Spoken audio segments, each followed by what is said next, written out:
Boa tarde, queridos alunos do nono ano.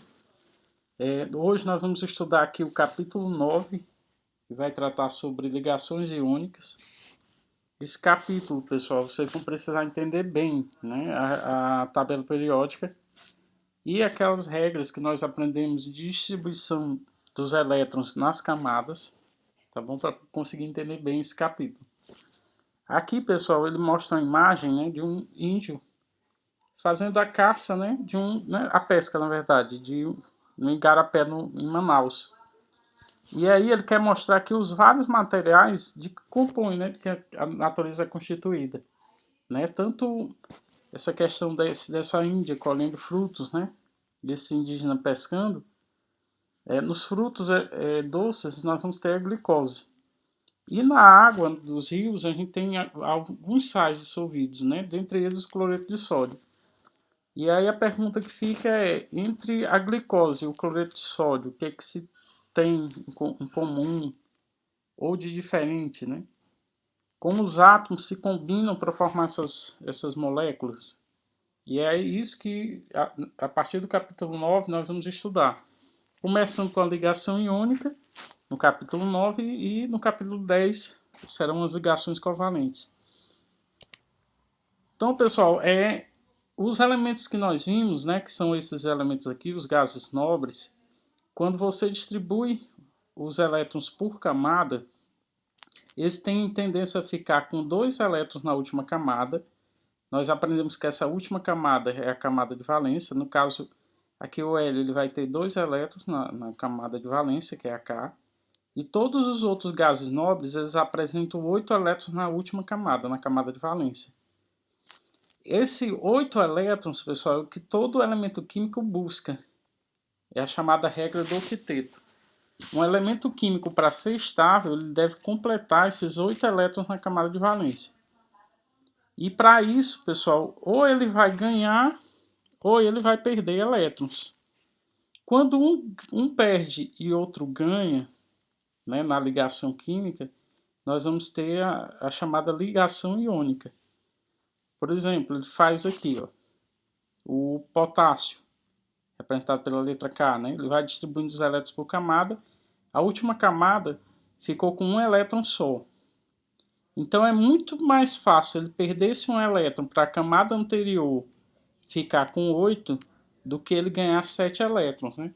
Elétrons aqui é como se fossem recursos, né? É um recurso energético. Comparando com o dinheiro, né? É como se fosse assim. É mais fácil ele perder um do que ganhar 7 para completar os 8. Entendeu? Então, esse potássio, representado pela letra K, vai ter tendência a perder elétron. Todos os metais, pessoal, têm tendência a perder elétrons. E os ametais têm tendência a ganhar, para poder completar a estabilidade dele. Por exemplo, o nitrogênio, que é um ametal, tem número atômico 7. Fazendo distribuição eletrônica vai ficar o quê? 2 na camada K, 5 na camada L. Então, para completar 8, né, que é a regra do octeto, para ficar estável, ele deve receber 3 elétrons. Né? Então, o átomo de nitrogênio ele vai ter tendência a formar 3 ligações químicas, justamente para completar o octeto. Né? Então, lembrando, voltando aqui para essa comparação dos metais, o potássio, eu fiz a distribuição eletrônica, na camada íon ele só ficou com 1, ele vai ter tendência a perder esse 1. Quando ele perde, a camada M fica completa, com 8.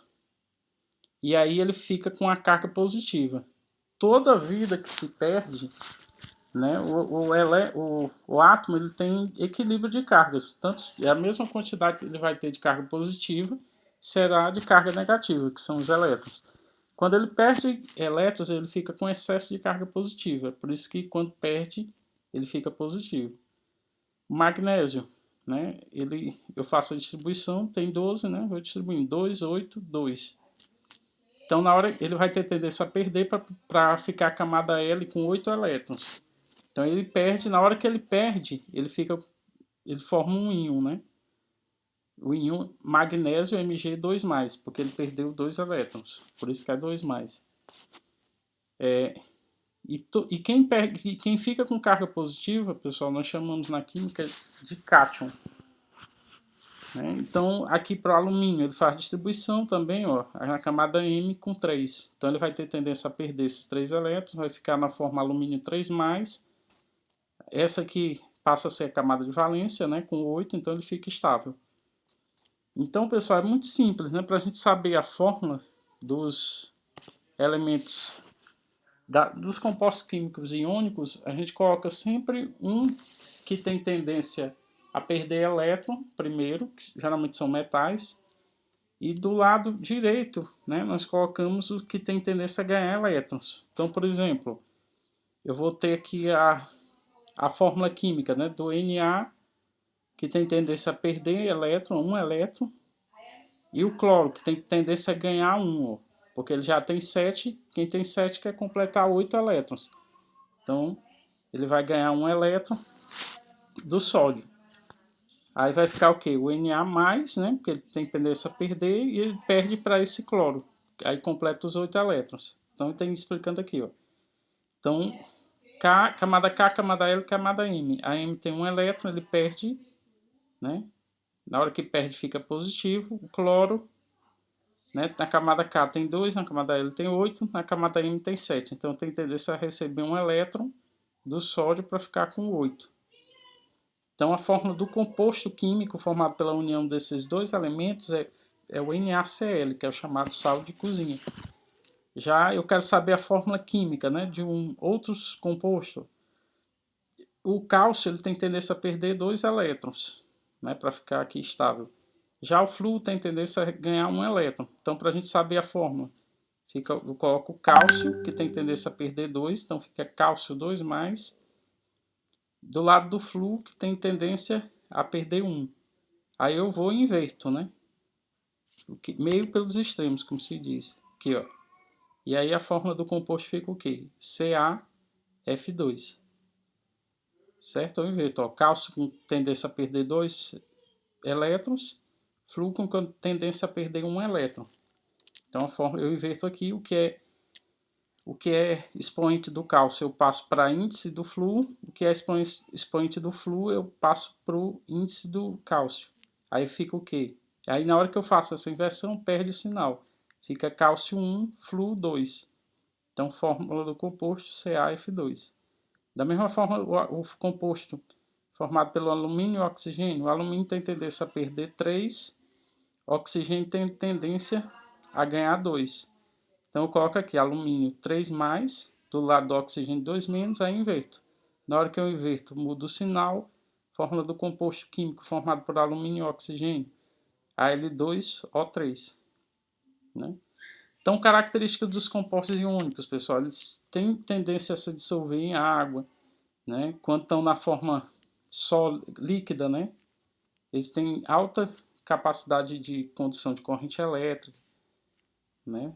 Então, tem tendência a formar cristais, são algumas características desses compostos, né? Dos compostos. Tá bom? Então, nesse capítulo, o que é que nós temos como de extrema importância, pessoal? Que os átomos devem adquirir uma configuração eletrônica de gás nobre, ou seja, eles têm tendência a ficar com 8 elétrons na camada de valência. Então, para isso, ou ele ganha elétrons ou ele perde elétrons. A ligação iônica é formada sempre entre íons, ou seja, entre cátion, que tem tendência a perder elétrons, e ânion, que tem tendência a ganhar elétrons. Então, cátion tem carga positiva, ânion tem carga negativa. Então, eu coloco o cátion do lado esquerdo, o ânion do lado direito e inverto os expoentes para poder saber a fórmula do composto que vai ser formado. Que os metais tendem a formar cátions, né? Os metais, principalmente os metais alcalinos e alcalinos terrosos, têm capacidade de formar cátions. E os ametais têm tendência a formar ânions. E que o total de elétrons perdidos é igual ao total de elétrons recebidos na formação do composto iônico. Então, com isso, pessoal, peço para vocês fazerem essas atividades aqui das páginas 111, 112 e 113, né, no caderno de vocês, para que vocês sedimentem mais o conhecimento, né, e na próxima quinta-feira dessa semana a gente tira dúvidas, tá bom? resolva as questões, aí tragam as dúvidas que a gente faz a correção na hora do plantão Tira Dúvidas. Valeu, pessoal. Boa tarde.